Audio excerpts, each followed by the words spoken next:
A vague disclaimer is no one's friend. This podcast will look at episodes in relation to Buffy and Angel as a whole, and therefore contains spoilers for the entirety of both series. If you haven't seen all of Buffy the Vampire Slayer and Angel the series, go and watch them before you listen to this. Remember, you've been warned. The hardest thing in this world is to live in it. That's why there's us, champions. We live as though the world were as it should be, to show it what it can be. The Earth is definitely doomed. It's Tuesday, so it must be time to return to the Hellmouth. We're going through the Buffyverse episode by episode and a look back at Joss Whedon's iconic shows. I'm Emcee, and I'm here with... It is Andie. This is David. This is Jan. We are talking about Homecoming, which is episode 5 of season 3. It originally aired November 3rd, 1998, and was written and directed by David Greenwalt. And this is actually an important episode in that this is the last one that David Greenwalt will write for Buffy. He does direct The Wish, but by this point he was already setting up stuff for Angel. Okay, he was doing like pre-production. Okay. Yeah, pre-production, writing scripts and stuff. But I think that this is actually a very fitting final episode for him, having moved over onto Angel, because you see in this a care for the character of Cordelia that... Yeah. Yes. Mm-hmm. Yeah, for sure. And I think of the David Greenwald's ones from Buffy, I'm sort of like, maybe this one's my favorite? Wait, didn't he write Teacher's Pet? He did. See, this is definitely better than Teacher's Pet. Like a mile better, like yards. Almost anything is better than Teacher's Pet. I thought we determined that last week. As long as it's not Beauty and the Beauty Beast, and the Beast. apparently. Yes. Right, exactly. Yes. Yes, previously we thought nothing is worse than Teacher's Pet. Now almost nothing is worse than Teacher's Pet. Yeah, true. Yes. But yeah, no, this is a fun episode. Yeah, I mean, we've talked about him before, obviously, and he's done some real clunkers. Like, he did Teacher's Pet, he did Reptile Boy, he did Ted, which are all episodes that none of us really cared for. But then he also did Angel and Faith, Hope, and Trick and School Hard and some episodes that we liked a lot better. And when we get over onto Angel, we're probably going to have the same split, where there's episodes where it's like, oh my god, this is one of my favorites, and then other episodes which School is like, Hard oh is my my god. favorite. Yeah, I'm sorry. So either he's very, very, very good, or he's very, very, very bad. There's like no middle ground. Yeah, there. when he was good, and when he was bad, he was rotten. And when he was bad, he was kind of a misogynist. But we start out the episode with the gang making homecoming plans at the Bronze, and you know what? As much as we brag on Xander, he and Oz are the only people who are making any fucking sense. Yeah. Because, I mean, they're all like, it's our last homecoming, we've got to do stuff that's big. And it's like, it's not the fucking prom. Right. Right. It's just a homecoming, which is usually sports related. Well, yeah. Yeah. I mean, I have to say, like, this is when it finally hit me. It's like, Willow keeps having these things where she acts like she only knows about life from watching television. It's like, it's our last homecoming. It's like, she has like this totally unrealistic concept of homecoming. Yeah, well, let's face it, she's not gone to a homecoming before. She has all her expectations of homecoming based on teen movies. Like, during a later scene, she kind of sounds like she hasn't been to one, and then it sounds like she has. I'm very confused about this. Just from a logistics standpoint, it doesn't make sense that Willow should be so keen to, like, let's get a limo and I'll be all cuddly in the back of this limo. Oz would not be able to go to prom like that. Oz is in the band that is performing there, and I don't know how many people are familiar with, bands performing, but Dingoes has to be there minimum 2 hours before the dance starts. Right, because they've got to set up, they've got to do sound checks, they've got to do all sorts of stuff that's not related to actually being a participant in... They have to eat some babies. So, when I sing, which I am tomorrow, I get up at like 10 to 6 to make myself presentable, like, and pretty. And then we start roadieing all the gear and sound checking to sing by 9:30. Now, keep in mind, this is a church band, so a lot of the equipment is already there. We don't have to bring it over in trucks, but, like, yeah, like I said, it takes it's an all day project for me that day, and then I have to roadie the gear back into the closet at noon when, I'm done. My ex was in a band for like years and years, and I was the driver, for one of the designated drivers. Yeah, we always had to be there way in advance, and then like hung out way after to see if anybody else was paying. And even though, most guys in a band aren't necessarily into prettying up like the way Andie would be before a show, they still have to like get themselves together. Yeah, it's really dumb because, this isn't the prom, and none of these guys have jobs that they get paid for. No, obviously Oz is not going, but then again, Willow is in her I have a boyfriend stage, which just has been going on for a while, and at this point in the episode shows no evidence of going away. Yeah, she's just like so pleased with herself for actually having a boyfriend and doing all the stereotypical girl with the boyfriend things that, she's on cloud nine. So reality is not a big part of her conception of having a boyfriend. We'll have a lot to say about Willow in this episode. Yes. Well, yes. But, before that, we have Scott being fucking spineless as shit. Yeah. Yeah. I was like, my note is, oh, Scott's still here. I had totally forgotten whether or not he was still around. And he's only in the 3 episodes. So. I know, but I kind of feel bad. I'm like, I really should have remembered that he wasn't gone yet. Yeah, he's kind of a non-entity, anyway. It's just like he makes no real impact on anything other than, giving Buffy some angst, but... Oh, he gives Faith a chance to be nasty, but... He's also getting that Buffy's not into him. Like, that's part of it. Yeah. He's reacting to, like, he's being spineless, but he wants to, like, breaking up with people is hard. Even if especially when you're in high school and you don't know how to do it, it's going to make you look bad. And Scott is the boyfriend Buffy thinks she should want, and she was actually never ready to date anyway. She just sort of got pushed into it a little bit, I think. Well, he's the rebound guy. We talked about that. Yeah, totally. Yeah. One thing I'm unclear about is why did Buffy buy 2 tickets to Homecoming if she didn't know that she was going with Scott? And also, why did she buy 2 tickets to begin with? No, I don't think she had bought the tickets yet. Well, no, she did, because Willow says you got the tickets. No, and she then said you got the tickets, and she makes this face like, no, I didn't. No, well... But then later on, Faith said, you got the tickets, so why don't we go together? So obviously Buffy had gotten 2 tickets. Oh, I just assumed, I just assumed that she hadn't gotten the tickets. Scott asked her, and then she got the tickets. No, Scott didn't ask her. That's the whole point of the scene. But she'd already bought the tickets, which, again, Emcee is right. It makes absolutely no sense. Yeah, so. But Buffy bags out early because she's not into Scott, and she's all distracted with the angelness. And the thing that strikes me in this scene is that this scene is a sign of things to come, in that Angel absolutely does not give a shit about what's going on in Buffy's life. There is this gap between them. Buffy's going on about these meaningless things where she's like, I'm doing well in school, I'm, even dating somebody. Meanwhile, Buffy had, a couple minutes ago mentioned Giles, and Angel is just, his mind is completely on Jenny.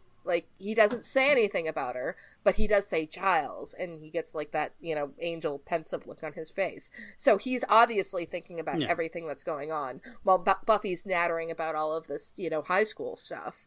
And so I really feel like we're starting to set up how Buffy and Angel are not going to be able to function together as a couple. Yeah. I mean, part of it I think is he's still recovering. And you said something like Buffy's talking about all this stupid stuff, but for a teenage girl, it's not stupid. Well, I don't mean that as a knock on you. I mean that Angel doesn't care about this quote finger stupid stuff. Well, that's why I'm saying that there's a gap between them. That Angel, because stupid is probably the wrong word. I could see why you would call it stupid, but it's comparatively meaningless. It's frivolous to Angel because Angel's head is still on everything that the big world things and all the shit that he went through, and kind of in her little... Angel's busy going, Giles, oh yeah, I tortured Giles. That's a little more on his mind than Buffy going to college. Yeah, this is where the divide is, and this is what's going to drive the wedge between them that will eventually lead to him leaving onto his own show. Buffy is focused on trying to maintain her normal life along with the slaying, while Angel, I think after his years in hell, has realized it's like he cannot have any form of normal life. He kind of did lip service to trying to pretend that he could be in this normal relationship with Buffy for a while. And now just like all delusions of that have just disappeared. Buffy mentions that she's dating someone new, and we get a quick cut to Scott breaking up with Buffy. Oh, screw you, Scott. But Buffy really does have the best jackets. Like, she's getting broken up with, but that jacket... Oh, no, that's when she's in the scene with Angel. It was a cute jacket there. Yeah, that was a cute jacket. Yeah. It's not the raincoat, but... Yeah, no, in the scene with Scott, she's wearing that little floofy pink thing with like the cap sleeves. Yeah. Which I thought, with the chunky heeled shoes, was very 90s. It was. Oh, totally. And there's a not at all suspicious van watching her. Oh, not at all suspicious. And of course, my first thought was, oh, initiative. Oh, no, wait, we're not there yet. I will say this for Scott. He's direct. He's not the nicest, but he's not cruel. He's not mean. He's just like, you're not into this. Yeah, well, he's got a very good reason for breaking up with her. I lose sympathy for him later on, because this isn't long before Homecoming. No. Like, I mean, they don't establish the actual timeline, but later on we'll see him getting, like, pretty, close to some chick. I mean, that is a very high school thing, though. I had to go to Homecoming, actually, with a date where we had just broken up, like, a week before Homecoming. And we still decided to try to go together because we already had the tickets. We already had the restaurant booked. We had all that stuff, and it was kind of painful. Yeah. Oh, man. Yeah, it was painful. Oof. Yeah. See, I missed all that stuff in my formative years, and both good and bad, so I have no favorite for any of this. We didn't have Homecoming. But Buffy is all sad and standing there for a very, very long time and being spied on by German terrorists. And look at those adorable ancient Motorola flip phones they're using to communicate. I'm sure they were the height of technology. They were! Oh, yeah. But I'm looking at it now and I'm like, oh, that's so adorable. How They're quaint. like the only people in Sunnydale with cell phones. Right, Well, right. back in 1998, it was still a big deal if you had your own phone. I didn't get my own phone, my first cell phone until 2000, so yeah. We have the opening credits, and then we have the first appearance by the mayor. Yay. Yep. And Yes. He's very clean. he is. I mean, this is very much like, and I mean, it was written by the same writer, so maybe I shouldn't be surprised.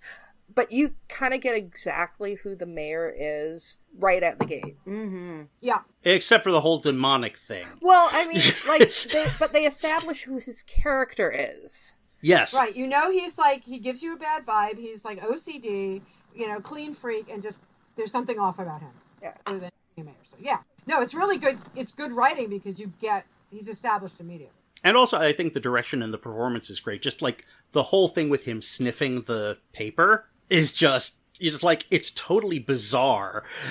But it's like, okay. And I vaguely remember watching it for the first time, and we'd heard the mayor's name dropped. And we've heard the mayor's name dropped this season pretty forcefully. I think Joyce says something about contacting the mayor.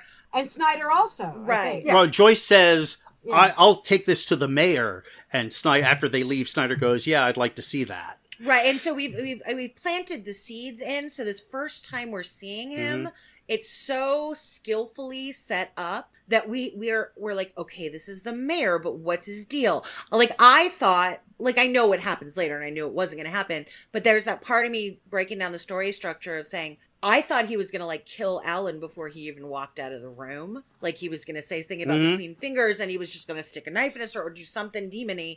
And that doesn't, but it also, it sets it up, like, right off the bat. And Harry Groner, so good. He's fabulous. fantastic. He's great. And they even have that big letter opener on the desk, which even more makes you think he's going to kill him before he leaves the office. I mean, like, the really funny thing is they establish that there's a sinister nature to him, obviously. Like, there's something not right about this. But he's not, like, scary.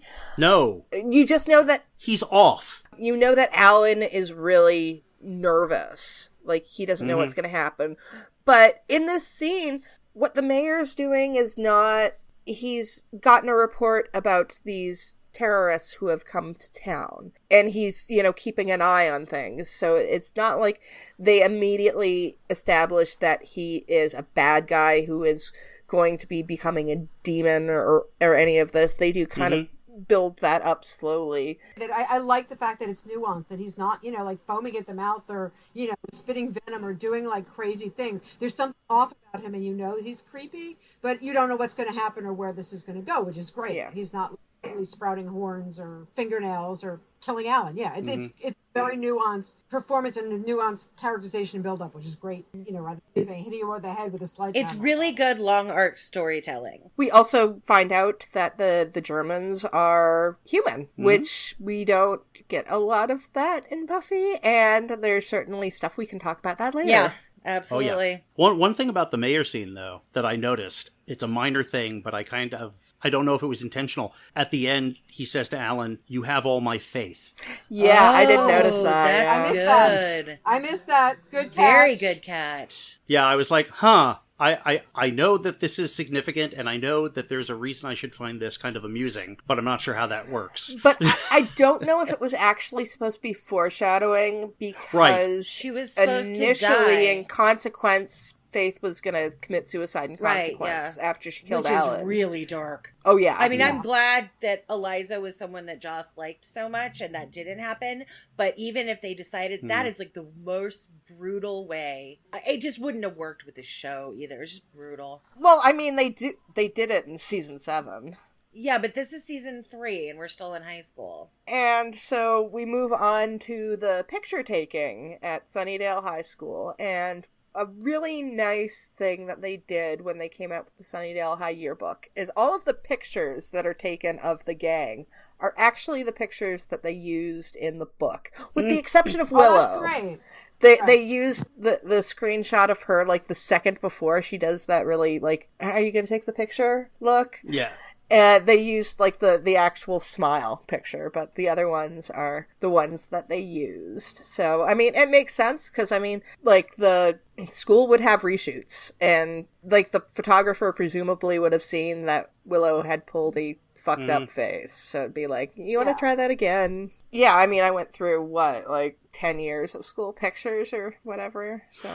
And they always did that. I just thought it was a nice little sequence, because it just, it's a little light thing that they drop there, and it's funny, and it gives everybody a little bit of character. And I'm embarrassed to say, I think that, like, Xander's really good looking in this episode. I dare say hot, but as much as he's Xander, just physically, he looks really good. Yeah. He looks good in his yearbook picture. Like in that scene, it's a good look for him. Yeah. He's very attractive in this one, not internally, but yeah, he's good looking. We have the gang talking about the situation that's going on, and Cordelia scoping out the competition, and a little bit of slut shaming. Yeah. Oh yeah. But we'll get a lot of that in this episode. Actually, we will, and some of it. Okay, I don't like any of it, but we'll get to that. But yeah, here I'm just like, oh, Cordy. Oh, yeah. David. It's in character for her, but it still makes me uncomfortable anyway. Just in terms, especially the way they've established Cordy at that time, but not a good thing. And Xander is super gross.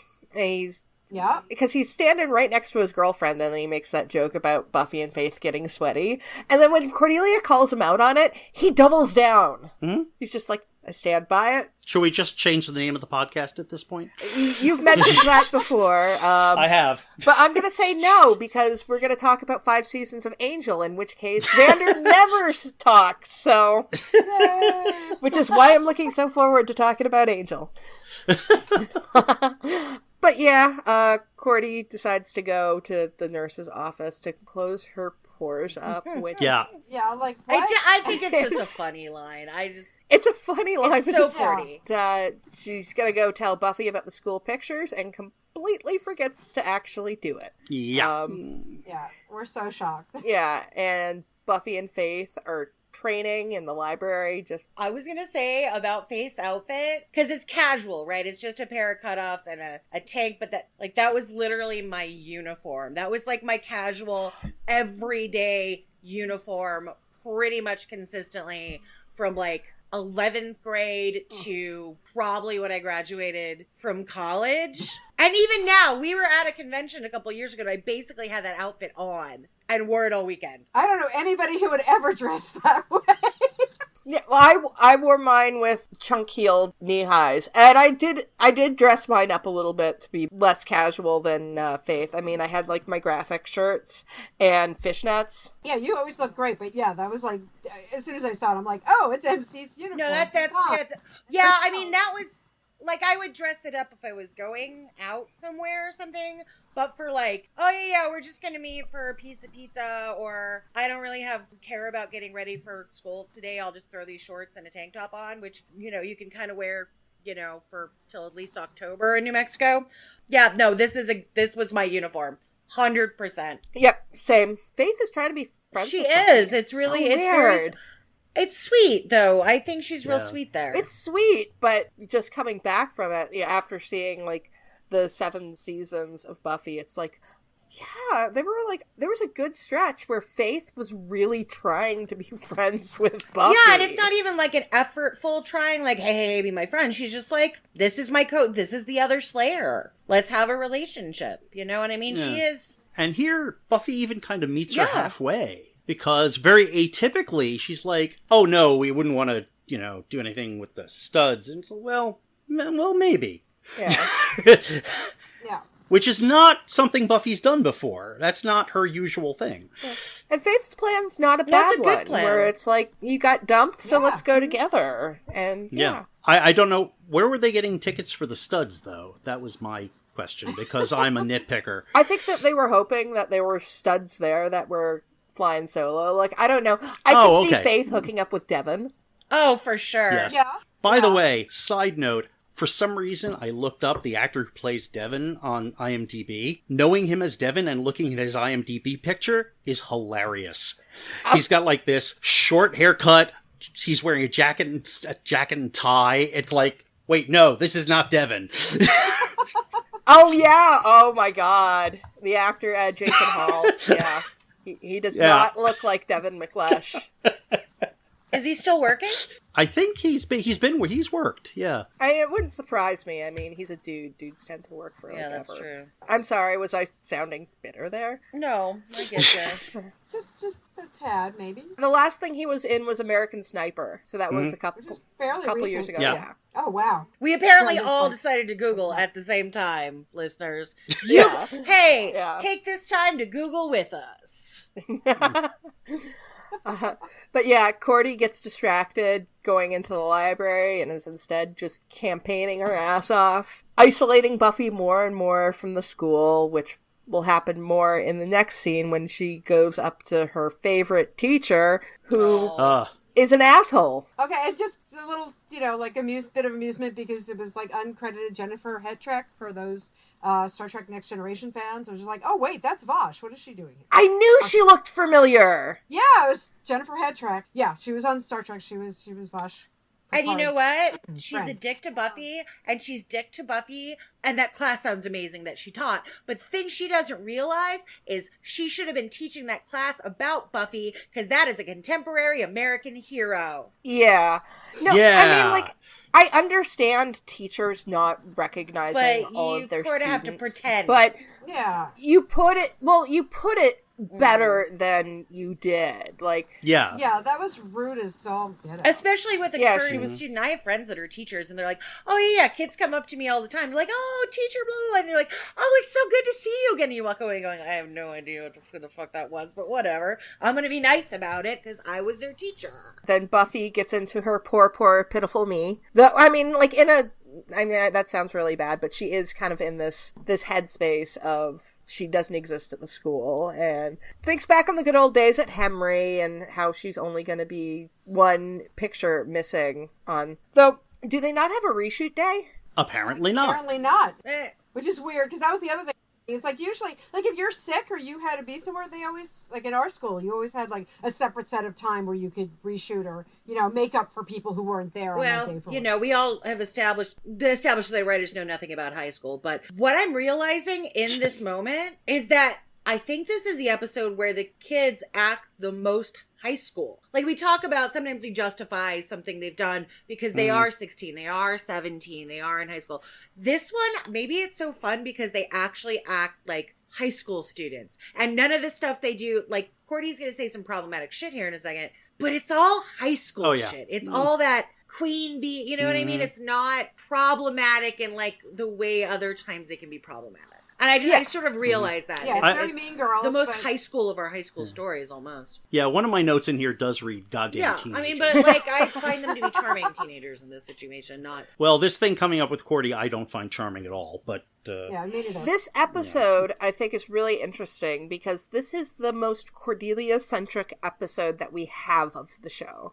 There are other episodes where Cordelia is kind of the damsel in distress, but they never really focus on Cordy as a character. This one does, and specifically setting up Buffy and Cordelia as very similar characters, really. Cordelia is coming up a little behind Buffy because Cordelia was much nastier for much longer, but we will certainly see when she comes over onto Angel, she will develop a lot of Buffy's more heroic qualities. And in this episode, Buffy kind of backslides into that Henry Cordelia-esque personality. Because, I mean, like, as Buffy's a good person. She's a hero. But she can be really mean sometimes. She can. Yeah, and I think it's that whole, like, Queen, as you were saying before, Queen Bee, Mean Girls mentality that it kind of, especially when you're popular. I don't think she was ever as fully as bad as Cordelia. No, Cordelia is I think she was expert at it, but yeah. Yeah, I think that comes more from Cordelia's. Buffy and her mom live a very solidly middle class life. I suspect it was much more upper middle class, but I don't think she was as wealthy as Cordelia's parents. Yeah. And that can sometimes make a difference. Yeah. Yes. But certainly there is a cliquishness with Buffy that, I mean, it's not as predatorially aggressive as the Cordettes can be.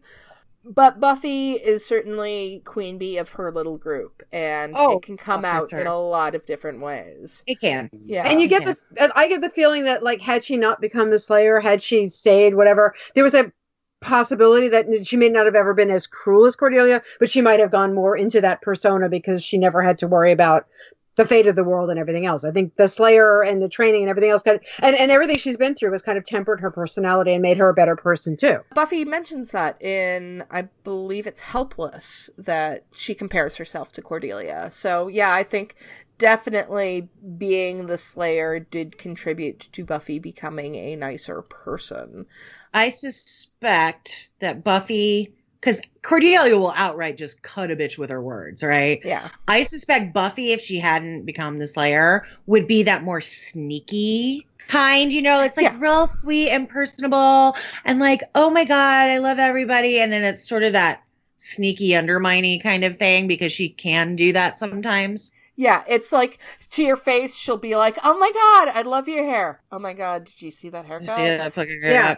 Exactly. I mean, and I think... Yeah, this being the Slayer has tempered her and taught her how to not just think for herself, to think about herself. And certainly we will see elements of that with Cordelia in that a lot of Cordelia's roughness will be tempered by her receiving the visions and actually developing an empathy for other people. In this scene, I think we do see some of Cordelia's hidden depths in that she has some pretty strange pop culture knowledge that will come out in other episodes. But in this one, Guacamole Queen is a reference to Frank Zappa and the Mothers of Invention. Oh, didn't know that. It is. It's from the song Inca Roads. Oh, it's from Inca Roads. Yeah, I don't know Zappa, but I think that's pretty impressive. I do know Zappa, but I don't know Inca Roads as well as I should. I'm sure. I bet Greenwald's a huge fan. Yeah, obviously. This will come up a couple of times with Cordelia, especially with, like, the Zeppo, where it's like, how do you know this, Cordelia? It'll come up with Buffy a couple times, too. I'm like, there is no way you would have known that. You do not know Waiting for Godot. Come on. Yeah.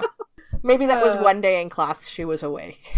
Right. What high school teaches Waiting for Godot? But yeah, Buffy and Cordelia are sniping back and forth at each other. Cordy's just horrible here. I mean, it's very much actually like we just discussed about the teacher.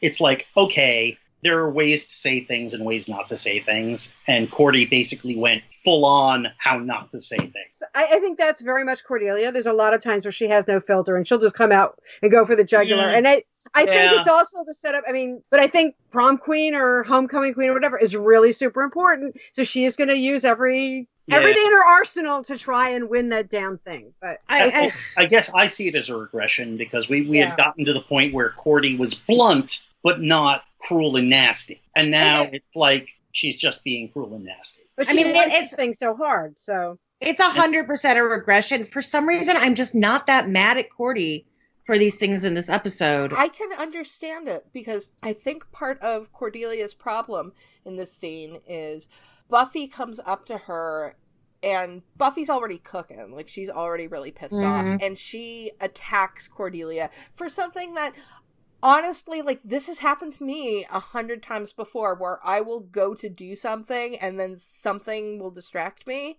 and you forget entirely what you were going to do. Yeah, shit happens. It wasn't meant maliciously. I mean, it was inconsiderate, but it wasn't, oh, let me fuck over Buffy. Yeah, she didn't do it just, oh, I don't want Buffy in the yearbook, therefore I'm going to, like, conveniently forget, air quotes, So you're right. It wasn't malicious. It was just her mind was on more important things to Cordelia. It wasn't her priority. I guess I might feel better if there was even a hint of apology in what Cordy says. Yeah. Like, I'm sorry, but I had this more important thing to do. But she doesn't even do that. But I think the problem is that Buffy comes up to her very confrontationally. Oh, yeah. And immediately says, I'm not going to vote for you. Buffy's actions through this episode, I mean, I'm not saying that I disagree with Buffy, but there's so much of the competition aspect that makes them forget that Cordelia is their friend. Like, they make a comment about how we're kind of friends. And I mean, what kind of? Xander's going out with her. How is she not, his friend and more than that, actually, Yeah, I mean, I've said it many, many episodes, is that they're not nice to Cordy. I said it, I think, in the last episode, the one before, where I was like, they just take her for granted. Yeah. Like, they don't treat her like a friend after she's proven her worth so many times from Prophecy Girl on. Yeah. And I'd be fucking sick of it too myself. Yeah. And Cordy can cut a bitch. I'm sorry. She really can when she wants to. From one competition into another, we get Mr. Trick introducing Slayer Fest 1990. Woo! Okay. Can I just have a moment of lust? First of all, one of my kinks is men in velvet blazers. I can't argue with you on that one. Out, like, oh my God, men in velvet blazers just get my motor running, and that is an excellent velvet blazer. He gave me like a whole Mahershala Ali vibe at the Oscars, and I was living for it. I had a velvet blazer when I was a kid. Well, that is why you were the I was adorable. You were. You still are. I'm with you on this one, unless your name is John Pertwee, in which case, no. But I have a picture of me in this little velvet jacket. But yes, we get the introduction of Slayer Fest, and I love these kinds of stories. I really, really do. I'm a sucker for hunting the most dangerous game, and I realized when I was watching this, I was like, you totally ripped this off. And I ripped it off in a Buffy the Vampire Slayer story. But I did it on like a larger scale, because I did like this epic crossover thing where it was the casts of Buffy and Angel and my spin-off series, Niazian Prophecies. And so, like, Wolfram and Hart kidnapped Buffy, Faith, Angel, Spike, Connor, Willow, and Illyria and stuck them on this remote island with, like, Caleb and Hamilton and Adam and Glory and all of these, like, revived bad guys. And they had, like, clients bet on who would be left alive. And now I'm looking back on it, I was like, did they find Mr. Trick's notes on Slayer Fest? Because that's essentially what it was. Well, if it makes you feel any better, everyone is ripped off the most dangerous game. Oh, yeah. Yeah, it's one of those tropes that works really well, so. Yeah, it is. It's a good trope for a reason. Again, they did it in Captain America a few issues back. Okay, fair. Just for our listeners, The Most Dangerous Game is a short story by Richard Connell, which has been, done by a ton of people. It's the story of a big game hunter who has gotten sick of hunting big game, so he lures sailors to this remote island and hunts them for sport, and he gives them 3 days, to get away, and they rarely do. I want to know how you win LobbyCon at Slayer Fest. Do they have Starbucks? And how late does the bar stay open? I want to know why a Buffy convention hasn't been named Slayer Fest. Good question. Seems like a really obvious name. Yeah, it really... How is that possible? Trick is so smart. He's so great. Yeah, Trick is great here. He's like, and he turns on a dime. It's like he's all serious, then he's like, no, whether you're this or spiny-headed, you with those spiny things on you, I don't know what the head you are. Spiny-headed creature. Like the way he says spiny-headed creature is a great delivery. Live for that. I live for that. Yeah. But his whole delivery changes right at that second. It's just like spiny-headed demon thing. But he's just such a smart villain. He's not in it for the glory. He doesn't care about killing the Slayers to say, I killed 2 Slayers. He just wants to kill 2 Slayers to get them out of the way. Right. And for the coin. And for the it's coin, all practical. Yeah. I mean, people had to pay an entry fee for this thing. Right. So, like, he's making, like, even if the prize was distributed amongst the, he's still going to be taking a percentage off of that profit of this game and the entry fee. So, like, it's genius. Yeah, no, he's super smart. I love Mr. Trick. I wish we had maybe gotten a little bit more with him on his own before we got the mayor into things, but he's just fantastic. And like I said earlier, like half of the people there are human. Like you have the 2 vampires, you have the Ku Klux of the Mequok clan, and then the rest of them are human. Presumably. Well, presumably, but they never say otherwise. They could be German demons. Well, I get the impression that the Germans are humans. They seem to be human terrorists. I don't know if that was his actual name, but what Buffy called him, Jungle Bob. Yeah. He might be a demon of some sort. Well, in Jungle Bob, it seemed like they put him in there because they couldn't get Werewolf Hunter guy. Yeah, Kane? Kane. Like, that would have been a great one to bring back, would have been Kane. Yeah, I was surprised he wasn't there, actually. I think you might have actually stumbled upon something that they might have wanted to bring Kane back. I always assumed, at first when I saw him, I was like, did they recast Kane? But that's no, what I thought when I was watching. I was just about to say. I looked up at the screen. I'm like, is that Kane? No, it's like some other guy. But yeah, it's basically in the vein of. So. I see why that seems obvious, but it kind of doesn't work for me because Kane has his rationale for why he can kill people who happen to be werewolves. From what we know of Kane, he has a code. It's not a great code, but I don't think it would allow for him killing humans. I disagree, but I hear your point. Like I said, it doesn't work for me. I could see some, and yes, his general character would work perfectly here. It always seemed to me like they were going to bring him back and couldn't get the actor, and so they have Jungle Bob instead. That is certainly possible. Yeah, just from a production standpoint. Like, it feels like that's what he's doing. Yeah. Right. And of course we have the true low point of this episode, which is that we get Lyle Gorch back. With an annoying wife, too. And, and she's not even a good enough character to give her anything outside of Ant Face. Mm-hmm. Right. Like, she's just like, I'm a rootin' tootin' bad girl cowboy stereotype. Yeehaw! Which, to be fair, is a great match for Lyle. It is, but did we really need to revisit Lyle Gorch? I mean, no, we didn't. Not really. No. I just feel like maybe because we didn't get Kane back, we had to have some like returning back. I was just thinking that. Oh, hey, look! See, Trick's got like a Rolodex of people who Buffy came up against. I think Greenwald directed Bad Eggs. I was going to say, I thought he was involved with Bad okay. Eggs. Yeah. Maybe he liked the actor? Yeah. Maybe they're friends. It's like a James Gunn situation. I don't know if the actor's actually that bad. I think the character's terrible. True. It may not be the actor. And, often directors will take a shine to an actor and hire them for stuff. Yeah, sometimes it's not even about, like, how good an actor is. I mean, it's part of it, but it's part of, like, wow, this person was really pleasant to work with. Yeah. Like, I was more apt to cast someone again. Maybe they didn't give as good an audition as this other person, but I know that they're pleasant to work with. They're hardworking. They'll learn their lines on time. They'll do all those things. And I'm like, you know what? I'm going to choose who I know. And this is why directors like John Ford had a stock company. Right, for sure. And Joss essentially has a stock company, too. Yeah.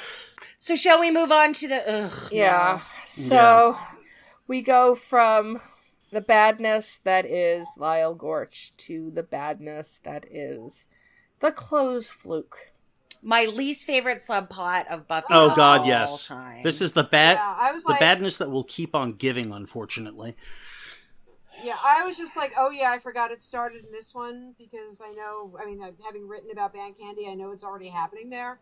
But I was just like, oh shit, I don't need this. I don't want this. Stop it! And was there any indication of any lingering attraction? This came No, out of no. nowhere. This came out of No. nowhere. It's nowhere. It's purely plot driven. And can I just say, I really hate the fact that, especially with Willow, it suddenly like comes off, when take off the glasses and, oh, why, Miss Rosenberg, you're beautiful, because she's wearing like, a nice dress, and she's like always been Willow. And that to be dress honest, isn't even that cute. I don't love that dress. Yeah, I was going to say. It's like a black yes, sheep. It was okay. she looks good because she always looks good as far as I'm concerned. I have the huge crush on Willow, but even I was like, no, that's not a great dress. Yeah, it's not bad. I mean, it's fine, but it's not like, oh my God.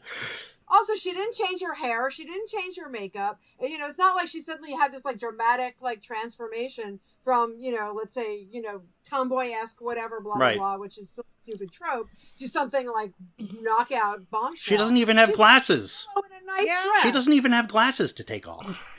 Exactly. So But it's glasses are bullshit. It's sexy just and you shouldn't have to take them Well, off. I know that. Well, exactly. From somebody who's Since wearing I think all glasses- four of us All wear four of us are wearing glasses. glasses, yeah. Yes. Logan does sometimes. I mean, Yeah. like, everything was going so well for both Cordelia and Xander and Willow and Oz. Yeah. And even going into the scene, like, I would really like to like their conversation beforehand where Xander is asking Willow, like, how far, like, she's gotten with Oz. Because it feels like a natural conversation between two people that have known each other forever. Yes. Like, there's that was very organic. there's no trace of Xander's jealousy. He's just asking. It's like, so what's going on between you and Oz? And when she's not answering, he's like, oh, I know. Yeah, it's like, oh, so rounding second. Yeah, okay. Yeah, and it's actually really sweet. And then they fucking ruin it by turning it into this sexualized thing. Ugh, I hate it. I hate it. And I'm not even blaming Greenwald. I'm blaming the production for putting this fucking subplot. Yeah, this was not like, a for them Greenwald breaking thing. the damn story. And I'm gonna hate this all the way through the end of the season. It's just like, ugh, what? Whose idea was this? We got to throw in some opera bullshit. If I had to speculate, I would guess that they did this because they have, at this point, relatively recently, decided they're going to do Angel. So they have to remove Cordy from this equation. It's a dumb way It's a to do bad it. way of doing it. It's There a are bad much way to do better it. ways to write Cordelia off. To break up Xander and Cordy, there's a million better ways to do that. And it could have been dramatic. The relationship is so volatile. Like, it didn't need to have this in it. And of course, this is, I mean, jumping ahead, this is going to be the episode where Cordelia says she thinks she loves Xander. Which is even Which is even worse. Yeah. It's like, you put those both in the same episode? What the hell is wrong with you people? And watching Xander and Willow kiss is creepy. Mm-hmm. Like, I was, like, grossed out because it was it's like weird. watching siblings kiss. Allie and Nikki have really nice friend chemistry, but, like, their chemistry as a couple, as sex object, is off. It's just flat out off, and I hate it. Which, to be fair, is probably the right thing, the right way for it to be. But it also, I put a lot of on Xander because, you can sort of justify it. Okay, maybe Willow never quite got over her feelings towards Xander, even though she's with Oz, but she's moving on. He never had feelings for her, and now all of a sudden, it's like out of nowhere. Throwing out an idea. I'm not sure if it's a good idea because I've just come up with it now. If we wanted to break up Xander and Cordelia and have Cordelia, pull away from the group so that, she will eventually move to LA and make things interesting. Knowing what we know from later in the season, what if they had stayed together and instead of doing this clothes fluke thing, Xander had slept with Faith later on? Mm-hmm. That would have worked. Yep. Yeah. And it would have, more justified. They have this, granted, Cordelia ends up hating Faith a lot because Faith tries to kill her, but there's a lot of tense stuff that I actually think that it would have been it would have worked a lot better for me had Xander been unfaithful to Cordy, with Faith rather than Willow. And right. And had it be like this one-time like mistake rather than this ongoing affair, which honestly, like, I love this episode and I love Band Candy, and just the episodes that have this are tainted for me. Yeah, and you still could have had the wish. You still could have, but it could have been a different reason why. Like Lover's Walk instead of, like, those differences would have been written around. It's a dumb plotline. It is. It's my least favorite Buffy plotline, at least minor one in the history of the show. Yeah, and also I got very ranty because I'm just like, Willow, what are you doing? What about Oz? I mean, you love Oz. Oz is awesome. Why are you doing this? Xander is not like some amazing catch, It's just disrespectful to both their partners, and yet people cheat sometimes, but it came out of nowhere, and it's stupid. I have seen theories about why Willow would do this, and a lot of it does come from Willow being gay. The idea that Willow wants to sabotage her relationship with Oz because of her sublimated gay self. I think it's a cop-out myself. I do too, but, Because honestly, for me, this more confirms that Willow does have a genuine attraction to men. Yeah, me too. Yeah, it's like, go team bisexual. Like, Yeah. No. Yeah, and we'll definitely get into that when we get into Willow's sexuality, but team bi. It's there to satisfy a plot need. It's very out of character. And I think, Emcee, you are absolutely right. If they had based Xander and Cordy's breakup around his fling with Faith, that would have been made much more sense. I would have been much more in character. Because I could see Faith doing what she does, and I can see Xander going along with it. Yeah. Because he is a teenage boy.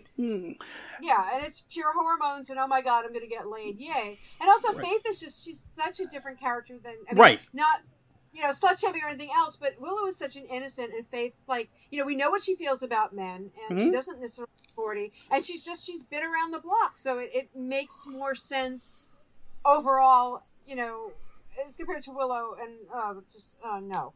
Okay, so we need a time machine. We need to go back in time and tell them to do it this way instead. No, what I need is the Rick and Morty, like, TV box where I can watch TV from different dimensions. Ah, yes. Okay. I want to go to the dimension where K. Todd Freeman was cast as Spike and was a Southern vampire, and watch that. I want to see that. I would love to see that. I suspect Spike would not have ended up with Buffy, because racism. Well, yeah. Unintentional racism, but still racism. But anyway, I would like to watch that, yeah. But at the same time, K. Todd Freeman would have been great as he would have been Southern amazing. Spike. I mean, so is James Marsters. James Marsters is great. Yes. He's great in a different way. I would have loved to see that. Yeah, for sure. I think Allison actually does tie that bow tie. I think she does, yeah. Which is impressive. Yeah. Go, Allison. Sorry, it's a bow tie thing. I have to talk about bow tie That's things. true. Bow ties are cute. And bow ties are cool, so yeah. Let's stop talking about the clothes fluke for now, because we will have a couple more episodes. Please. We'll be ranting about this also. Yeah, but we'll have plenty of time to talk about this. Yeah, we go on to Buffy's campaign and her big board, which I love the detail that they actually put into this board, because if you look at Cordelia's cons list, Xander is listed on it, and not only that, Bree is listed on it. What is listed on it? Bree. So there's another cheese because joke. Cordy doesn't like Bree. Then we have Cordelia come in, and this tense little conversation between her and Buffy. And Buffy, this is where she says that they're almost friends. Remember when Cordelia drove her car into the library to save people? I get it in the moment because they're competing, and it's just another way to worm, But yeah, no, Cordelia is your friend. Cordelia is not only your friend, Cordelia is your ally. Well, but she's not here. Yeah. No. I mean, in general, in the fight against evil, Cordelia is right, your but ally. in this scene, she's not. And that's why the conversation, I think, goes that way. But it's like if she were competing against Willow, would she suddenly have turned around and said to Willow, "We're almost friends"? Well, she would never have competed with Willow. That's the difference. That's true. Yeah, I know, but it's still it's still more of what we've said that Cordelia is treated really shabbily by all these people. I do agree with Xander. Like, I mean, even if they do it mostly out of guilt. Well, Xander's reason is reasonable. It's, this is my girlfriend. Of course, I'm on team my girlfriend. Well, like, Xander and Oz both are like, my girlfriend, I gotta go. Yeah. And that's reasonable. Willow's reasoning, on the other hand, is total bullshit. Yeah. It's like 100%. That's your it's best friend. it's what was it? It's not as important to you. It's like what? She needs us more than you do. Yeah, or something like that. Something. Massively it's stupid. all out of guilt for. Well, yes, but it's Willow. No, like that is your best friend. Especially when in the past Willow's always been, we hate Cordelia, and we know she doesn't hate Cordelia anymore. But Buffy is her friend, and Cordelia is. And also, if Xander and Willow are feeling so fucking guilty about what they did, they should be trying to avoid each other. So Willow and Xander should have said, Xander, you help Cordelia and I'll help Buffy. I know they're trying to set up this whole isolation of Buffy, but Willow and Xander should be trying to avoid each other instead of this stuff that goes on. Xander, I'm not going to fault him. Like, if the closed fluke never happened and he said, Buffy, I've got to be with my girlfriend on this. She's my girlfriend. She's my date. But Oz is, so goes Willow. As Willow goes, so goes my nation. Yeah. I use that a lot, except I don't say Willow. It would be like, as Emcee goes, so goes my nation. I've said that before myself, and yet Giles is just not in this episode.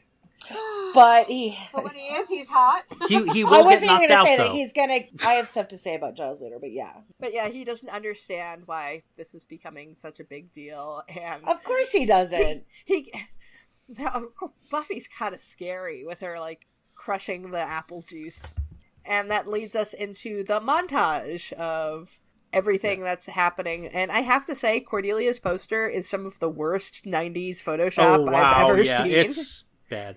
Yeah. And by the way, Buffy's poster, that's from like a photo shoot for a show. Yeah, right? that's of course. Okay. Definitely a promo photo. I know that exact shoot. Yeah, that exact. It is so obviously like done for the show. It's like there are other photos where she's like got her hand on Angel's chest, and they're the bushes are behind them.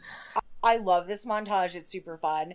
And another fashion note: that gray dress with a sort of circle skirt that Buffy wears is stunning and timeless. Mm-hmm. That doesn't say 90s to me. Like, I would flat out wear that dress tomorrow. I was thinking it was like really sweetly like 50s It's very retro. 50s retro, and it's so she looked great pretty. And Buffy's hair is so, because she's trying to do the popular girl thing where kind of Cordelia-esque clothes, but not quite to Cordelia's level of sleek. She's got this sort of like, what does Cordelia say? This like shy, but oh, I'm so shy kind of thing. But Buffy looks beautiful. I covet that dress. I do want to know where Buffy got a letter jacket from.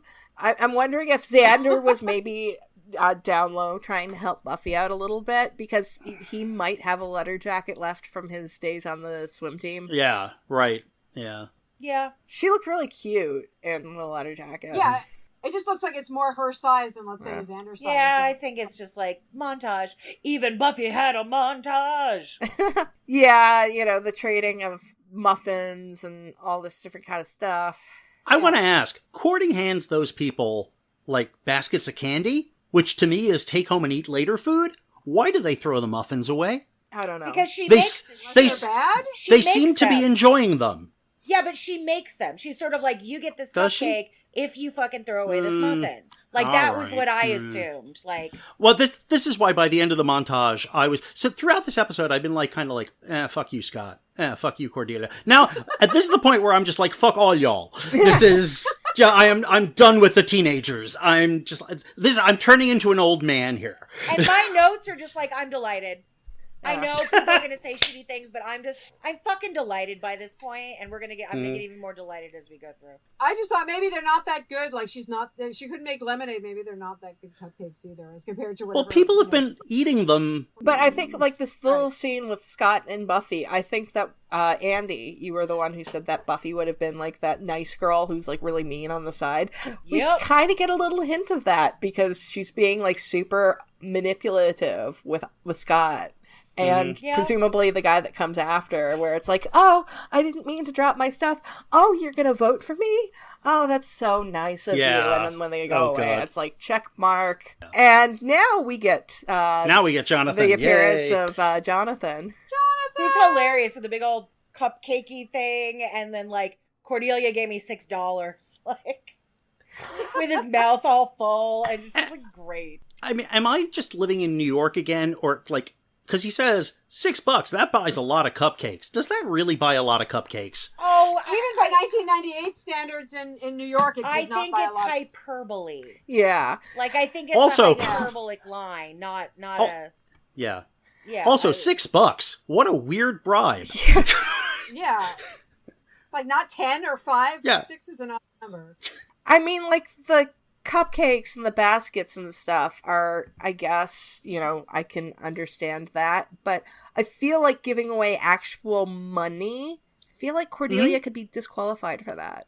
Yeah. Well, Buffy does call her out on it in the next scene. Yeah. She's like, did you actually pay people? Because we know that, Snyder's going to come disqualify something for anyone. I mean, especially if Buffy comes to him and it is like... Yeah. Oh, the only person Snyder's going to disqualify if he has that power is Buffy. And also, Vulcan Death Grip. Okay, yeah, I was going to get into this. Funny. That isn't the Vulcan Death Grip. B, there is no Vulcan Death Grip. I mean, like, doesn't Spock, like, make up the Vulcan Death Grip? Like, to... Yes, it is totally fake, and it is not what Cordy is doing. I have this in all caps in my notes. My Star Trek geek came out for this. I was really just like, grr! I think our listeners will have realized by this point that we are nerds of several orders. We certainly bring up Doctor Who enough, and we're all kind of Trekkies. And... Yeah, we're many flavored geeks. Mm-hmm. So. A geek for all seasons. Cordelia giving money is worse than Buffy's campaign posters. Like, totally, yeah. There's nothing wrong with Buffy's campaign posters except for the fact that they don't actually say that she's running for homecoming queen. Well, technically. Yeah. Vapid whore? Yeah. Yeah, that pissed me off. Is that before or after Cordy pulls the, well, at least I have two parents? It's after, yeah. They're both super nasty in this scene. They're nasty. Yeah. They're nasty. We've talked about it. Yeah, it's shitty. And once again, I'm sitting here and I'm like, yeah, they're super nasty and I'm fine with it. Like, I don't know why I'm so fine with it when it just totally offends me in other kinds of episodes. Maybe because this thing is so fun and it clips along at such a fast pace and it's sort of manufactured drama, but in like a fun way, I guess. So like I think they're for both me, horrible. Yeah, for me, one of the things is it's the thing I have every time we do an episode is that there's a lot of stuff that if I was just watching this casually, I would probably just not think about. Yeah. But because I'm analyzing the episode, it's like, oh no, I hate that. Yeah, and I guess I'm just having problems analyzing this episode because it's just, for me, a whole barrel of monkeys. It's a really good episode, except for, like, Close the next scene. Yes. Which, I don't want to talk about it. Because, I mean, like, okay, they had their clothes fluke, but now you guys are like, can I chew on your ear and all of this bullshit? It's just disgusting. I'm like, I like really... I'm like,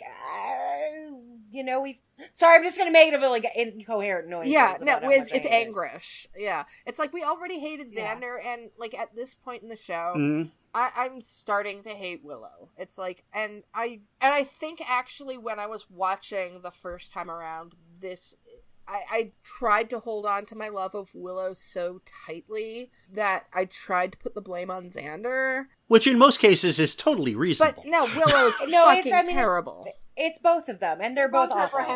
In this case, it's both of them.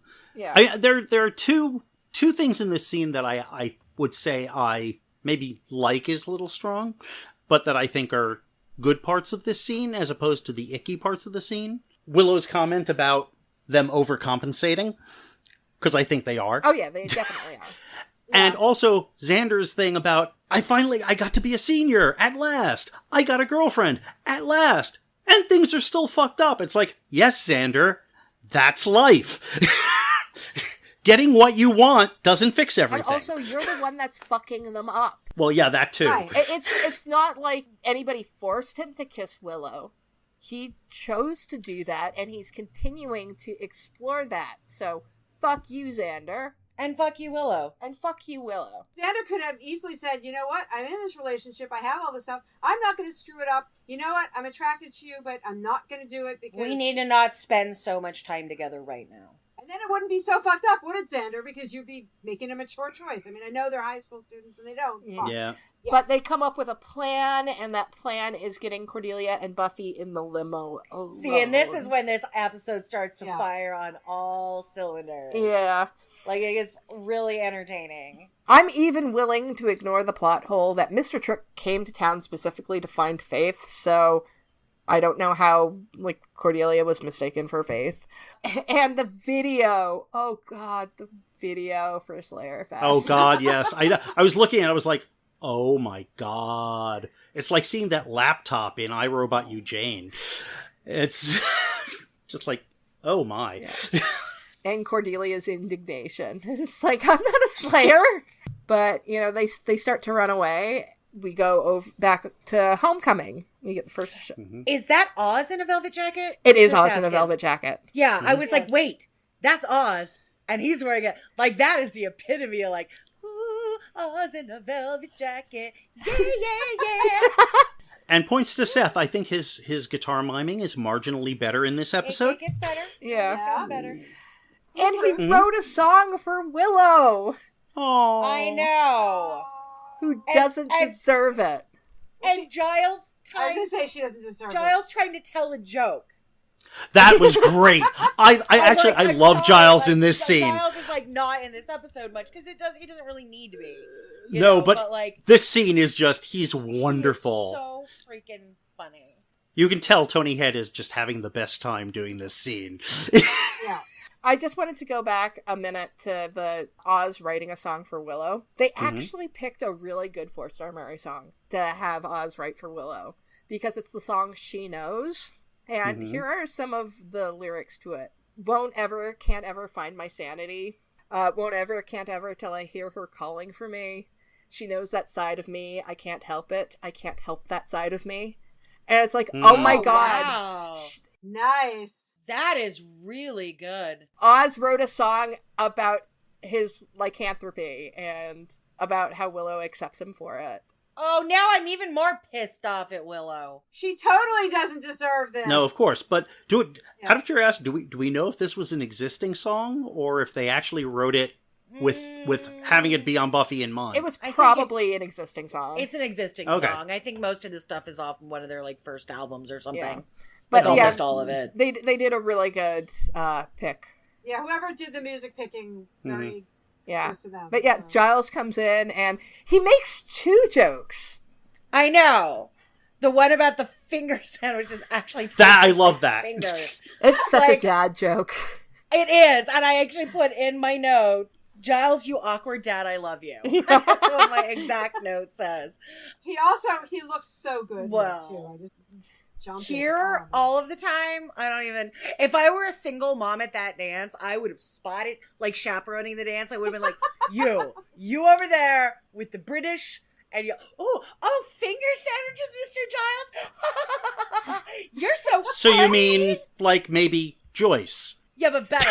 That's next episode. That's next episode. Yeah, next week. But yeah, you try British Swedish. I would have been throwing myself at him. Anyway, so yeah, Tony Head delivers great jokes. Yeah, the scenes of Homecoming are intercut with Cordelia and Buffy running from the hunters, and Cordelia actually saves Buffy. Good for her. those dresses, the green, the coral, the hair, everything, they both look fabulous. Well, given what Buffy spent on that dress, it better look fabulous. Well, I'm actually going to respectfully disagree with Jan, but respectfully, my notes say, God, I hate those dresses. I think they're super ugly. Like, even for the 90s, right, well, I just didn't like. Different aesthetic. It's Cordy satin. Great color on her. I just said, you know what? I didn't hate them. I think they're meh. But you are totally welcome to love those dresses and tell me why, because you obviously do. I like the shape. I like the color on both of them. I thought like the coral looked really good on Sarah. I thought Cordelia looked fabulous in green. I don't know. There was something about it. I was like, oh wow, they both really popped. They look really good. Maybe that dress is not worth her entire year's worth of allowance on it, because I'm not sure why it was that expensive. Yeah, I was wondering about that. Yeah, but I thought they just overall both of them looked I thought their hair and makeup were both really beautiful. I'm weird. I think they looked really good at the end of the episode, but they look hot at the end of the episode. Yeah. And also in terms of like that dress costing Buffy an entire year's allowance, again, this is fucking Homecoming. Right. There's an entire episode later on where they have the prom, so it's not like they don't have a prom, where that's where they should be spending the money. And it really depends on the town whether Homecoming's the big deal or not. Like, prom's a big deal because it's juniors and seniors, but Homecoming was open to everybody where I went to school. Like, and it was, if you're living in a smaller town where football's super important, Homecoming is like a much bigger deal than it is in a more urbanized area where maybe that's not the case. So I'm sort of back and forth on the importance of prom versus Homecoming. I feel like Homecoming wouldn't be that big a deal in Sunnydale because they don't seem to have very good sports teams because of the number of deaths that they have. The death rates. I get it, but I'm just like, you know, prom, Homecoming, it's different, I guess. My assumption was just that Buffy had gotten caught up in the whole competition with Cordelia. And so she had to buy this really expensive dress, because even as she says it, she gets this look like, why did I do that? Boom, David, boom. That is the answer to that. Cool. And then we get a little bit of exposition as to who's exactly coming after them. Spiny-headed demon guy. And we get back to the Homecoming and Faith getting revenge for Buffy. You go, girl. I don't know. I loved it. I'm like, I do. No, I love it. Go. Faith tries so hard. She really does. Mm-hmm. She does, and I love her. And yeah, I mean, we talked about it earlier. I'm not really a big fan of Scott getting all up in that chick, like, so soon after breaking up with Buffy. But whatever. We actually don't know how long that montage was. Yep. True, we don't. And Faith is really trying. And again, I wasn't the hugest fan of Faith when I first watched through the series, but as the years have gone on, I want to wrap her up in a blanket and take her home and be like, let me feed you, let me tell you you're safe, and let me tell you you're worthy, because no one else has ever done it for you. I did put in my notes that I was like, oh, Eliza looks so hot. Eliza is 17. You will not be writing notes about the good-lookingness of Faith, because that just feels a little skeevy for me at this point. She cleans up well. Let's put it like that. Yeah. Like Eliza now I can skeeve on all day. But like it feels weird for me. I'm like, oh, she's 17. Once we get to, like Angel season 4 and stuff, then we can. Then I'll be all right. Yeah. Buffy and Cordelia end up finding this abandoned shack to go hide in. This is the best scene. This is the crux of the episode. So great. Mm-hmm. This is what all the horrible setup and regression of characters and everything is there to set up. And I feel so bad for Cordy, because she admits that she loves Xander, and that broke my heart, and I was also like so pissed off at Xander. Despite her speculation that it might be temporary insanity, but I mean, a Chia Pet really is a better thing than Xander, especially those Bob Ross Chia Pets. Those are hilarious. Yeah.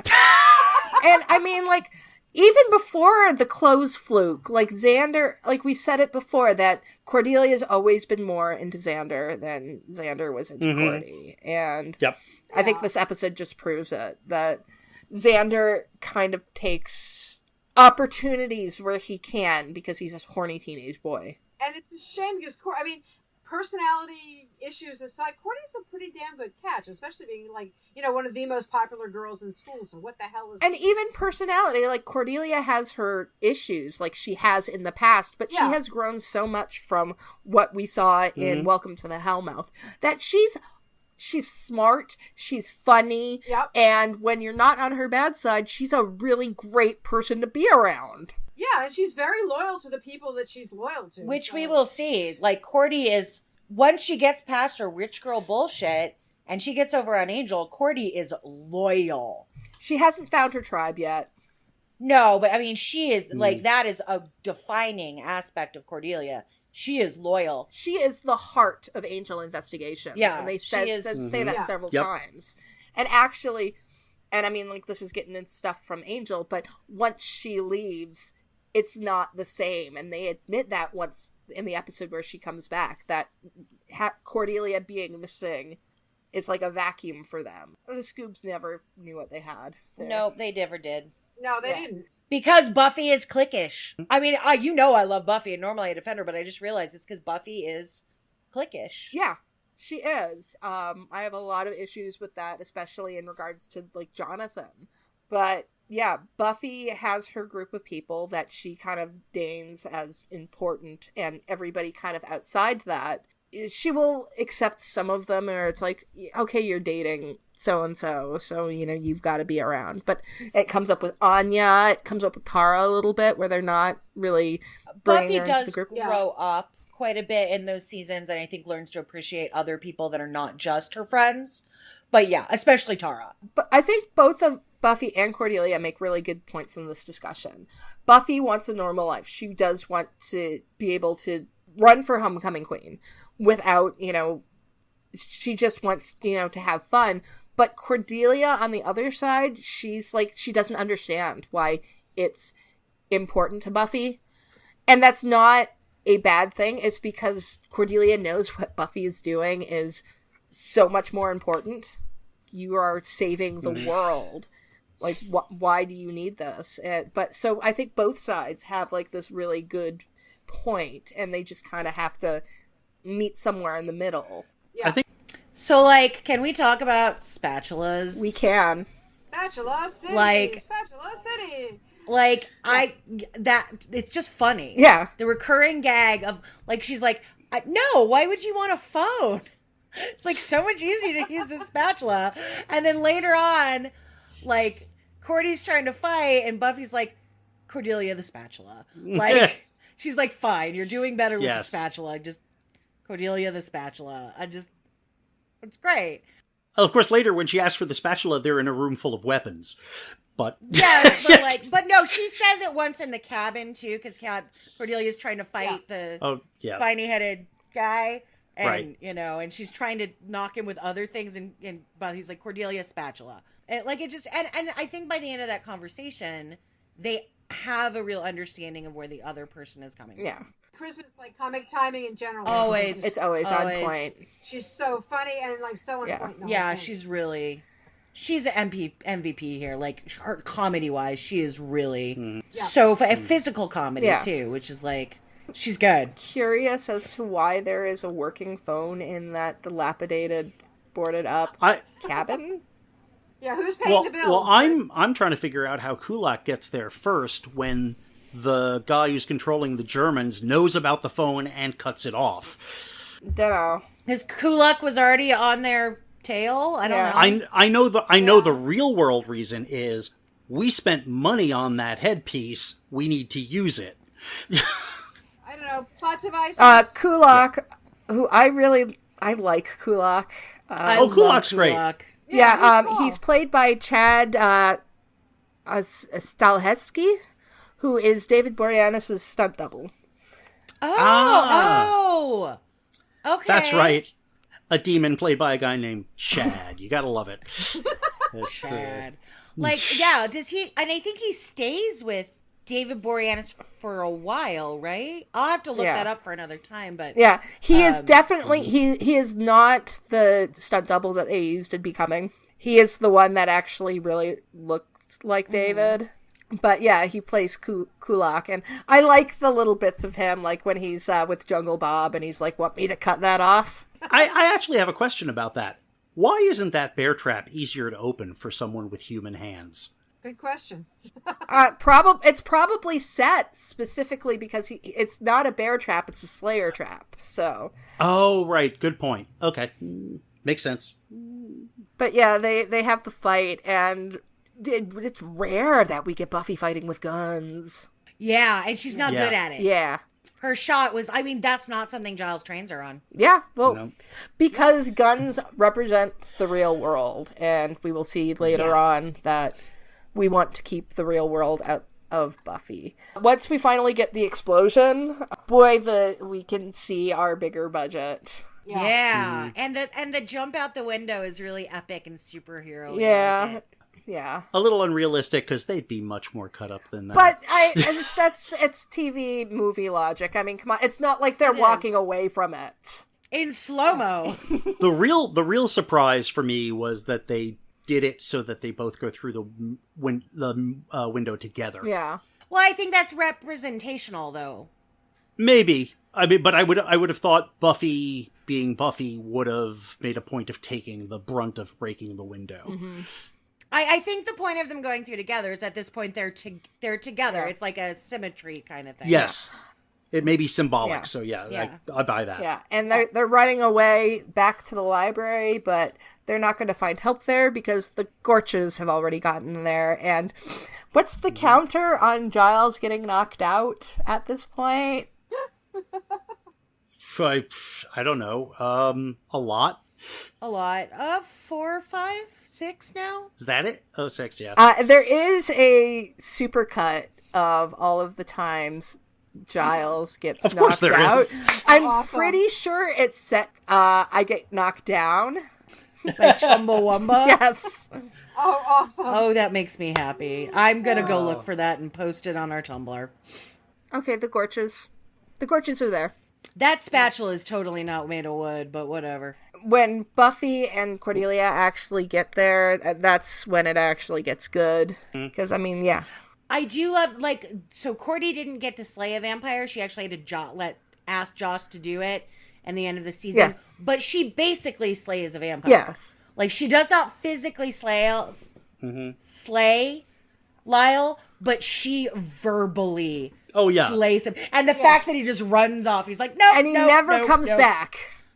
No. Yay! No, he doesn't even think about it. He just nopes out. He He's just like, nopes out. Yep. He's like, you know what? This may or may not be the Slayer, but like, fuck, I'm not dealing with that woman. So I Yeah. love that. I love that. And that Cordelia and Buffy are both so resourceful in their fighting. Yeah. Like Cordelia is not at Slayer levels, but she certainly holds her own and is resourceful and, you know. Yeah. Oh, and Yeah. I do have a nitpick. We see Candy playing with that crossbow before they get there. So when they get there, she doesn't have the crossbow and she just starts kicking them. She It's does. like, what was the point? Sometimes Okay. in the heat of the moment, you mean- forget things, and she's dumb. Yeah, and I have a vampire mythology question here. Staking a vampire, does the stake have to be wood? Yes. Yeah, that doesn't. Yeah, it does, and Because that thing does doesn't- not look like a wooden spatula. I know. We're just gonna have to go. Yeah, no, I have the same thing in my notes. That does not look like a wooden spatula. It looks plastic. Yeah, it does. But- It does need to be wood because actually, at one point, Riley stakes Spike with a wood grain. with a faux wood grain. Yeah, but yeah. Oh, stake. right. He just does it to say that I Okay. could stake you if I wanted to. Right. All right. Yeah, no, it's bad. That's bad propping. Buffy, we get to see Buffy being like smart. I mean, I don't want to say smart because Buffy's smart a lot, but we get to see her using her reasoning that we don't often get to see, and figuring I loved it. figuring out that they're being bugged with the corsages because that just kind of comes out of nowhere. It's just Buffy putting things together. But I guess we have to talk about the elephant in the room. The fact that the Germans are humans. They're human beings. Oh, yes. And though she I'm- didn't physically kill them, She killed them. She murdered Yeah. them. She murdered them in cold blood, and it's Yeah. never. We're gonna make such of a big deal out of the way that Faith kills Ellen is 100% an accident. Yeah. Like it's not, and this was pre. Mhm. I mean, it's not like I would call it manslaughter. I mean, I don't know, because it's not like premeditated in the extreme, like it weeks of planning, right. but like in the moment, it's premeditated. And she knows they're gonna kill them. I mean, Buffy would get off on self-defense, but she straight up murders them. She straight up murders 2 humans. As far as we know, they're humans. Yeah. And the show says nothing about it. Yeah. And it's such an important sticking point in Buffy. Angel's a little different, but on Buffy, and it's just like, oh yeah, that's the thing that happened. Look how smart she is, moving on. Yeah. Yeah, I have to say, this is me, so I am disappointed in how inconsistent I'm finding the philosophy of who you kill and who you can't on this show. Yeah, no, it is disappointing. I think it comes down to, do we want to have a storyline about it, which is irritating, but that's basically what it is. Yeah, but it's something that comes up so often that they don't have they didn't think through a consistent philosophy on it.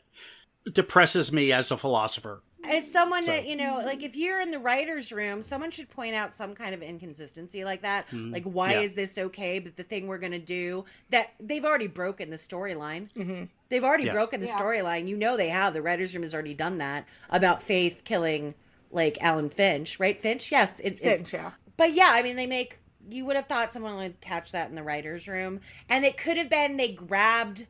Oh, look, I just came out with a brilliant way to fix that. She grabs the trank gun for Oz and does away with them like that. Mm-hmm. Instead of actually murdering them. Because we know they have access to a trank gun. Yeah, and also these guys, I mean, it's like they, trank them, dump them outside the police station because these guys are they're wanted by Interpol. Terrorists. Once again, we wrote the show better than the writer. Yeah. I want to go to the dimension where we wrote Buffy. Yeah, really. Yeah, and we have lots of money and live in a mansion. I just want to watch the show. Just for the record, I want the record to show that I am pouting. Why are you pouting? Because you don't get to live in that dimension? But that and the whole philosophy thing about killing and who you can't kill. I'm still upset about that. This really bothers me. It really bothers me too. No, I'm fully behind you there, David. I think I've been spoiled by The Good Place. Buffy straight up murders some dudes, and their boss wins Slayer Fest, but it doesn't matter because Trick is arrested. And he gets frog marched off to the mayor's. And also, he doesn't really win Slayer Fest, does he? He thinks he won. He thinks he does, but he didn't win. And I do kind of wonder what happens to him. He just kind of disappears. After Trick I assume that Trick, by that point, he doesn't fucking care. Yeah. Or Trick goes back and says, no, you lost too. The girls are still alive. Yeah.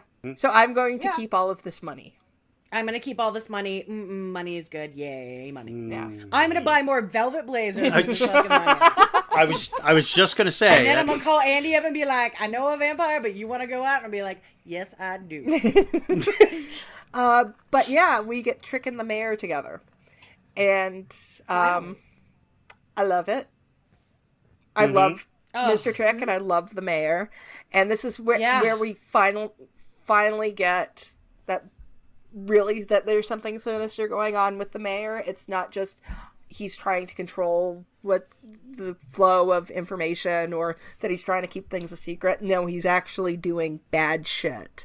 So, but it's so subtle, and they really do a great job of seeding the mayor throughout the season. I actually think that the way they do the mayor's storyline is probably the best long-running storyline of the show. Oh yeah, it's perfectly. Yeah, definitely. Yeah, it's just perfectly woven in, and I always think about who's my favorite villain, and I think it might be the mayor. It's not my favorite season, but in terms of like consistency and arc and how it's written, and then the acting, it's just the most perfect casting. Harry Granger is so good. And he's so good that. Yeah, because he looks so like bland and vanilla and white bread and all American guy. Yeah, it's just so great, and he's so like evil. Like I think the mayor just like might be my favorite. There are more villains that are more important, but I think he's just like just in terms of fun ass villains, definitely Mayor Wilkins, top. Yeah, he is Harry Grainer is somebody that I always love when he turns up in things, because he's kind of one of those that guy actors where it's just like, hey, it's Harry Grainer. He is, and he also has like massive Broadway experience and sings really well. So I'm always just like, anyone that's like a Broadway guy, I'm all over that. Like, he's great. Really nice voice. I remember seeing pictures of him as Munkus Trap from Cats. Yeah. Now I wonder if I saw him. He's got a great voice. Yeah. Huh. And then we get to the crowning, and like I said earlier, I love the way the girls look after when they're all beat up and they're I don't know if it's, I don't want to call it a fetish because it's not really a fetish, but I love when characters get into fights wearing formal wear. Yeah. Okay. No. Okay. Yeah, so fun. Emcee and I were talking, or the other day, was it you talking about, like, shout out to Brooklyn Nine-Nine? Yes. When Amy Santiago gets in like a fight and takes down people and arrests them in a wedding dress, like, it was great. You should all be watching that show, by the way. Yeah, and like I've done it in my own writing. Like, I never actually released this one, but at Connor's wedding, like, he and his bride got into demon battles wearing their bridal clothing. And yeah, no, it's great. It's a good trope. It's a good trope. It's a fetish in the same way velvet blazers are a fetish for me. Like, I don't actually need a velvet blazer to get off, but I really enjoyed that. Yeah, it's yeah. Good to know. It's a trope I really love, and I love that the girls bonded in this situation. I really wish that we had seen some more payoff with it, because we don't. Mm-hmm. I honestly think Cordy lost because of Xander. Oh yeah.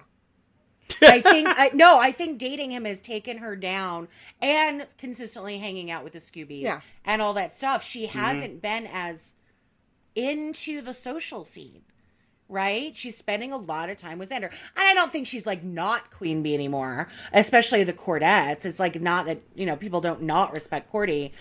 Well, we haven't seen her with the Cordettes since she blew them off, saying, I can date whoever I want. And the next time we will see them is in The Wish, when they try to mock her by setting her up with Jonathan. So. Right, yeah. I mean, yeah, she's lost some social cachet. And maybe Holly and, I don't remember the other, Michelle, win because they're actually just nice. Yeah. They seem just kind of like nice girls. And also, you know what I mean? Like, they're not... Buffy and Cordelia's... Cordy's not nice. Buffy and Cordelia's, they were being super aggressive. Yeah. No, it's probably because, those girls are nice. Lent me a pencil once in class, and they're not aggressive, and they're not mean like Cordelia can be a lot. Yeah. So... Right. And essentially, they were running the same campaign. So, like, when Cordy talks about Buffy splitting her vote, I mean, that's absolutely what happened. I always like to blame Xander for things, so there's that. Well, no, it's also Xander's fault. It's absolutely Xander's fault. Xander can also be blamed for Buffy not winning, because Buffy hangs out with people who aren't cool. Yeah, I mean, I think more Buffy's thing is that she's just not popular. Not unpopular, but just not... I mean, people are going to recognize her later on, but, like, if they recognize her enough to make her class protector, they probably are a little scared of her, too. Yeah. That's the thing. There's always been this kind of undercurrent that's like, no, we don't. It's not exactly we don't like Buffy, but she's weird. Yeah. And she's around the bad... She protects us from the bad things, but if we're near her, we're going to be near the bad things. And that, yes. So I think there are a lot of factors there. I have to admit, I kind of don't love the ending, because the fact that the other two candidates tie the vote, just my brain goes, the stats don't work on this. I don't buy it. Yeah. I mean, it's a throwaway joke that. I think it's the only way that this episode can work. I mean, yeah, they can't win. Well, it could have worked if they didn't have so many candidates. I mean, they wrote themselves into that joke. I think it's a fun parallel that there are two winners. Yeah, when maybe. Cordy and Buffy are obviously the clear winners of their relationship drama, right? So there's two of them, two of the other girls, and I think it's just like a symmetry maybe for me. And the girls, Cordy and Buffy, can't win. Like the episode would make no sense if they actually won. Yeah. Cordelia can't win because one of them can't get one up on the other, and Buffy definitely can't win because we can't have that moment until we get to the prom and she gets the class protector award, where she gets recognized for what she has done for the school. Yes. Yeah. And I will have thoughts about that. We will get to that in, I believe, 14 episodes. Final thoughts on this episode. I love this episode. I really do. We've said a lot of nitpicky points, but it's fun. It's, again, I bring this up a couple times in the podcast. It's I want to watch Buffy, but I don't want to be sad. I'm gonna throw on Homecoming because it's a wicked amount of fun, and I really like it. Yeah, I can see that. Yeah, other than the we don't be seeing it. I just pretend that doesn't happen. I said no. Other than that, I love this episode, and I can just kind of like blank out when that goes on. Yeah, I check my email. I check my email during that scene. I go to the bathroom. I refill my teacup, and then I come back and watch a delightful episode. It's like the one flaw, but it's one of those things where you can ignore it and move on. It's not like something that's going to be on the whole thing. So yeah, I like this episode a lot. Yeah, I guess like my brain tells me this is a good episode, but my gut gets annoyed by a lot of it. It's and I mean you've heard me talk about this throughout the thing. Like by the end of the episode, I'm like, screw all of you people. I just it's like it then gets better after I hit that. I kind of hit peak. I don't like anyone here. Like about 2/3 of the way in, and then it gets better from there. David's becoming a cranky old man. I am. That is exactly what's happening. But I'm older than he is, and I'm not. But you're not an old man. Exactly. That's true. I'm an old woman. Exactly. Yeah, I like this episode, and again, I like this episode except for the clothes fluke stuff. Yeah. But I will ignore that because there's a couple of episodes that involve the clothes fluke plotline. And that I really like, and it's like, I'm just going to, like, blank this stuff out. This isn't happening. Yeah. Mm-hmm. So, a couple of bits of trivia. So, when Buffy is standing in front of the whiteboard, there's actually a bandage on her left hand. Sarah Michelle Gellar had cracked a bone while filming an earlier scene. Ow. Oh, wow. Yeah, and she had to take it easy on her hand for a lot of this episode. And music-wise, we have Fell Into the Loneliness by Laurie Carlson at the opening scene in The Bronze. Jodie Foster by Pinehurst Kids when the yearbook pictures are being taken. Fire Escape by Fastball during the montage. Which I actually recognized because I actually loved Fastball back in Yeah, this was actually a recognizable radio hit song, not just like a song that was on Buffy by an indie band. Yeah. That was actually a song that was on the radio. Yeah.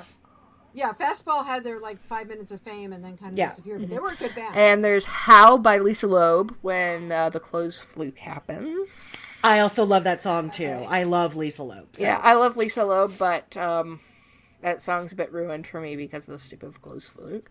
And as we said earlier, 4-Star Mary performs As Dingoes Ate My Baby, She Knows. So yeah, that brings us to the end of this episode.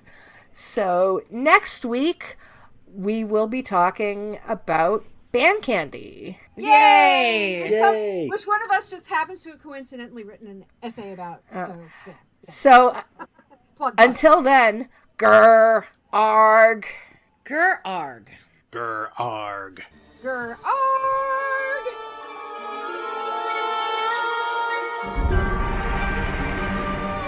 We'd like to thank everyone who downloaded the podcast, and an extra special thanks to everyone who shared, liked, and subscribed on social media. We have a comment this week from YouTube, Pedro. Unfortunately, it's in another language, but I ran it through some translation, and I think I've been able to pick up the gist. And Pedro would like to know, in Dead Man's Party, why Xander talked about Belgium.